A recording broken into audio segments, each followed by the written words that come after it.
என் அன்பு மாணவர்களுக்கு வணக்கம். இந்த வீடியோவில் பேசிக் மேத்தமெட்டிக்ஸ் மாடல் கொஸ்டின் பேப்பர் 1ல் இருக்கக்கூடிய ப்ராப்ளம் வந்து பார்க்க போகிறோம். பார்ட் ஏல 9th கொஸ்டினில் இந்த கொஸ்டின் வந்து கேட்டிருக்கிறாங்க. OA OBன்னு சொல்லி ரெண்டு பொசிஷன் வெக்டர்ஸ் வந்து கொடுத்துட்டாங்க. இப்போ என்ன கண்டுபிடிக்க சொல்கிறாங்கன்னா மாடுலஸ் ஆஃப் ஏபி வெக்டர் வந்து கண்டுபிடிக்க சொல்கிறாங்க. ஃபஸ்ட்டு நம்ம கிவன் எடுத்து எழுதிக்கலாம். கிவன் பாருங்கள், OA vector equal to 7i vector minus 2j vector plus 10k vector. இது first position vector. Second position vector பாருங்கள், OB vector equal to 11i vector plus 7j vector minus 3k vectors. கொடுத்துக்கூடிய question எடுத்து எழுதும்போது கரெக்டாக எழுதிருக்கீங்களான்னு ஒரு தடவை ரெண்டு தடவை செக் பண்ணிக்கிங்க, சரிங்களா? இப்போ நம்ம என்ன பண்ணணும்னா மாடுலஸ் ஆஃப் ஏபி வெக்டர் வந்து கண்டுபிடிக்கணும். அதுக்கு முன்னாடி ஸ்டெப் 1ல் ஏபி வெக்டர் ஃபஸ்ட்டு கண்டுபிடிச்சாதான் மாடுலஸ் ஆஃப் ஏபி வெக்டர் வந்து கண்டுபிடிக்க முடியும். புரியுதுங்களா? அப்போ ஏபி வெக்டரை எப்படி எழுதலாம்? கடைசியாக என்ன இருக்குது பாருங்கள், பி இருக்குங்களா, அதனுடைய பொசிஷன் வெக்டர் என்ன?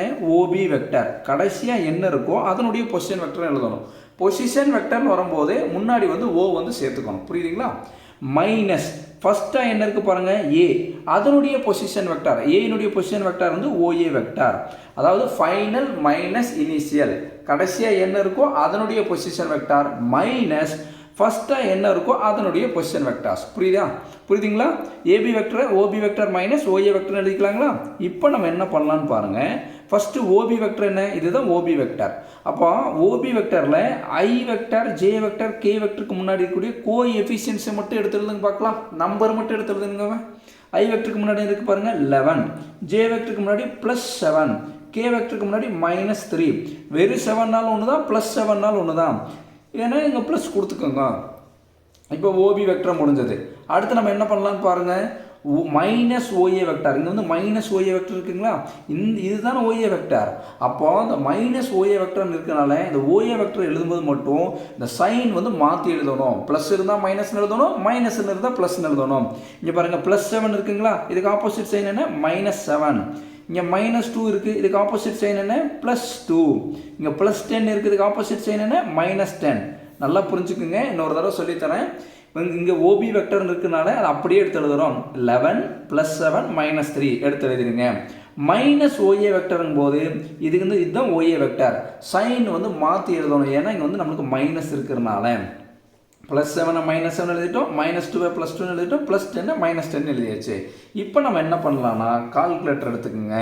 கால்குலேட்டர் எடுத்துகிட்டு இங்கே பாருங்கள் 11 - 7, 11 - 7 கால்குலேட்டர் எடுங்க. ஆன்சர் என்ன வருது பாருங்கள் 4. அடுத்து பாருங்கள் +7 +2 ஆன்சர் என்ன வருது பாருங்கள் 9. புரியுதுங்களா?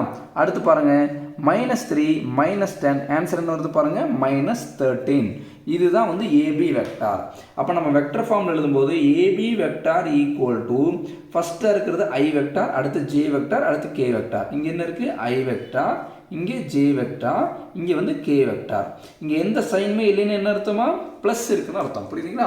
அப்போ AB vector equal to 4i vector plus 9j vector minus 13k vector. இப்போ நம்ம என்ன பண்ணிட்டோம்னா ஏபி வெக்டர் வந்து கண்டுபிடிச்சிட்டோம். ஏபி வெக்டர் கண்டுபிடிச்சிட்டோம். ஆனால் நமக்கு தேவை என்னென்னா என்ன கண்டுபிடிச்சு சொல்லியிருக்காங்க பாருங்கள், மாடுலஸ் ஆஃப் ஏபி வெக்டர் கண்டுபிடிச்சு சொல்லியிருக்காங்க. இந்த ரெண்டு கோடு போட்டிருக்கோம் பார்த்தீங்களா, வெர்டிக்கலா, அதுதான் மாடுலஸ். அப்போ மாடுலஸ் ஆஃப் ஏபி வெக்டருங்கும் போது மாடுலஸ்ன்னு வரும்போதே இந்த ஸ்கொயர் ரூட் கொடுத்துக்கணும். புரியுதுங்களா? ஈஸியாக வச்சுருக்க என்ன பண்ணலாம், மாடுலஸ்ன்னு வரும்போதே ஸ்கொயர் ரூட் கொடுத்துடணும். கொடுத்துட்டு bracket square plus bracket square plus bracket square. இது வந்து ஈஸியாக ஞாபகம் வச்சிருக்காங்க, அப்படி எழுதி வச்சுக்கணும். சரிங்களா? இப்போ இந்த இடத்துல என்ன மாடுலஸ்ன்னு வரும்போது இதுதான் ஃபார்மெட்டுன்னு ஞாபகம் வச்சுக்கணும். இந்த ஃபஸ்ட்டு ப்ராக்கெட்டில் ஐ வெக்டர்னுடைய கோஎஃபிஷியன்ட் எழுதணும். ஐக்கு முன்னாடி என்ன இருக்குது பாருங்கள் 4. செகண்ட் ப்ராக்கெட்டில் ஜேக்கு முன்னாடி என்ன நம்பர் இருக்குது பாருங்கள் +9. அடுத்து தேர்டு ப்ராக்கெட்டில் கேக்கு முன்னாடி என்ன இருக்குது பாருங்கள் -13. இடம் இல்லாதனால சின்னதாக எழுதியிருக்கு, இது வந்து -13. புரியுதுங்களா? இப்போ நம்ம என்ன பண்ணலாம்னா modulus of AB vector equal to இந்த ஸ்கொயர் ரூட்டை நீங்கள் ஒன்றுமே பண்ண வேண்டாம். கால்குலேட்டர் எடுத்துகிட்டு இந்த உள்ளே எப்படி இந்த ஸ்கொயர் ரூட் தவிர மீதி உள்ளே எப்படி இருக்கோ அதை அப்படியே டைப் பண்ணுங்க பார்க்கலாம். என்ன இருக்குது பாருங்கள் ப்ராக்கெட் 4 ப்ராக்கெட் க்ளோஸ் பண்ணி ஸ்கொயர். அடுத்து எனக்கு பாருங்கள் ப்ளஸ்ஸு ப்ராக்கெட் ஓப்பன் பண்ணி 9 ப்ராக்கெட் க்ளோஸ் பண்ணிட்டு ஸ்கொயர் ப்ளஸ் ப்ராக்கெட் ஓப்பன் பண்ணி -13 ப்ராக்கெட் க்ளோஸ் பண்ணி ஸ்கொயர். இப்போ ஈக்குவல் டு என்ன ஆன்சர் வருது பாருங்கள் 266. அப்போ மாடுலஸ் ஆஃப் ஏபி வெக்டரோட ஆன்சர் வந்து √266 தான் என்னுடைய ஆன்சர். புரியுதுங்களா? இப்போ மாடுலஸ் ஆஃப் ஏபி வெக்டர் கேட்டிருக்காங்க. ஃபஸ்ட்டு நம்ம ஏபி வெக்டர் கண்டுபிடிச்சிட்டு தான் மாடுலஸ் ஆஃப் ஏபி வெக்டர் கண்டுபிடிக்கணும். புரியுதுங்களா? பொறுமையாக பாருங்கள், கண்டிப்பாக புரியும். இந்த வீடியோ உங்களுக்கு பிடிச்சிருந்ததுன்னா மறக்காமல் லைக் பண்ணுங்கள், மற்ற நண்பர்களுக்கும் ஷேர் பண்ணி விடுங்க. நம்மளால் முடிஞ்ச உதவியை நம்ம மற்றவங்களுக்கு செய்யலாம். Thank you students.